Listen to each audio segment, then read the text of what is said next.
Hi everyone. As promised, I'm back today to talk about the North Carr lens, a thing of beauty, I think.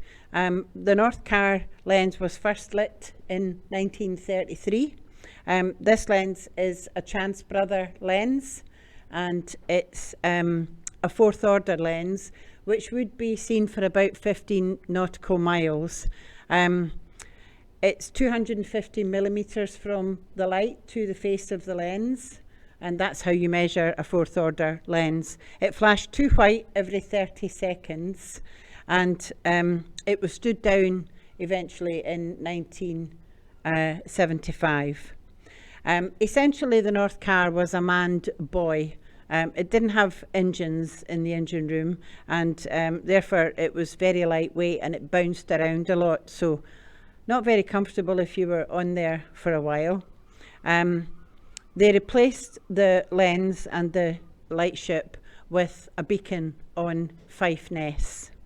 The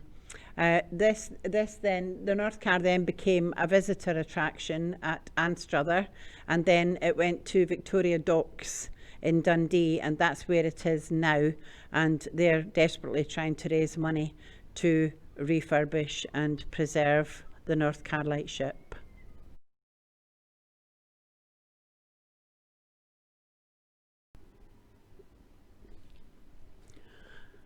Life on the North Carr must have been quite unusual, certainly different than it was on a lighthouse. On the first vessel there was a crew of 11, and that included the captain and the captain's mate and 9 seamen. 7 of the men would be on board at any one time, and the shore base at that point was at Crail. The first master was called John Kirkpatrick, and he had worked for NLB for 15 years and was a seaman on board the Pharos. He was paid £115, 10 shillings and 7 pence a year, plus his uniform. In 1889, the same crew went on to the new lightship, the wooden vessel.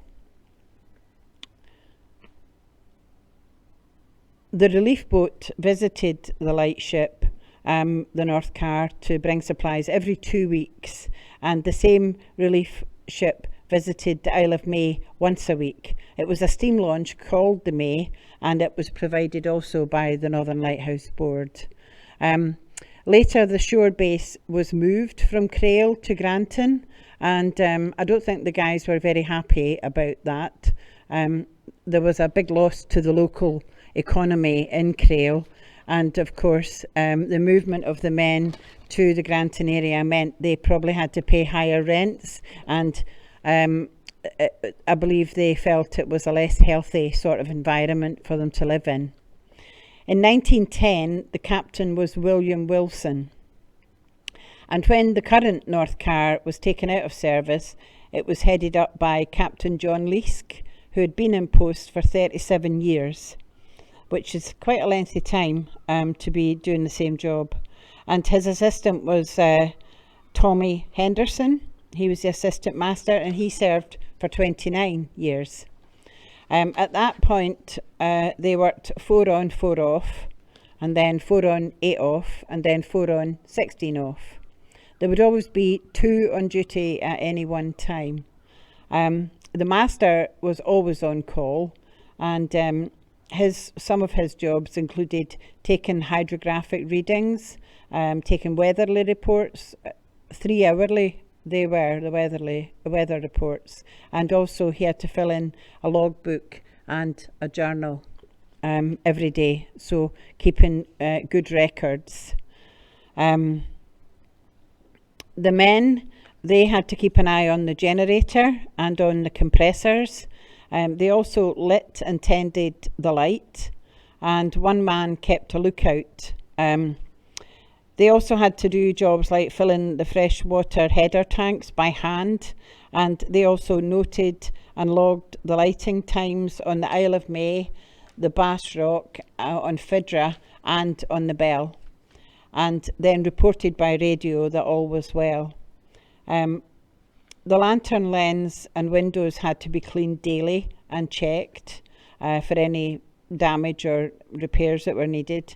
Brass cleaning happened every 2 days. It's a wonder there's any brass left, because they used sand and oil to clean the brass. Something that we don't do in museums now. We tend to leave the patina on the brass as a protection. 3 or 4 times a week the deck would be scrubbed, and this was done with ashes from the fire and soapy water left over from the washing up, so very frugal.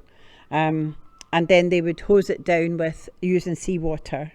All these cleaning activities were regulated as standard, and of course there are many regulation books, and we have many of them about life on lighthouses, and it was the same on the lightship. Even the fridge and the defrosting of the fridge was specified in the regulations, how often it had to be done. One other big problem they had on the lightship was the marine growth on the ship's hull. It was a bit of a problem because the ship was static, and so they had a big build-up of barnacles and other stuff sticking to the hull of the ship. But one thing they did was to blow out steam to stop the seawater injector valves getting blocked. They scraped the hull often to get rid of the barnacles and the limpets.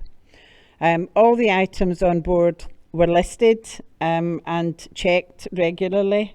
The men had to do their own laundry, and at one point they had a pulley, and those of you who are old like me will know what a pulley is, in the boiler room. I think personal hygiene must have been a bit difficult unless you jumped in the sea, because they had no bath and no shower. But I guess they personalised their own bunk areas, apparently with photographs and sometimes pin-ups. Pity we haven't got any of them. That would have been an interesting thing to see, how they decorated their bunks. Lightships were definitely more uncomfortable than lighthouses, and definitely because it was lighter and it bounced around a lot. So I guess sleeping must have been quite a bit more difficult than on board a lighthouse. But there was more men on there, so maybe a bit more social than it would have been with just 3 keepers. However, life was reported to be quite lonely and monotonous, and there was a great lack of privacy on board lightships. I don't think it's something which I would have relished to do for a job, but it's certainly interesting to learn more about the history of the lightship. And thanks for listening. I hope you've enjoyed that.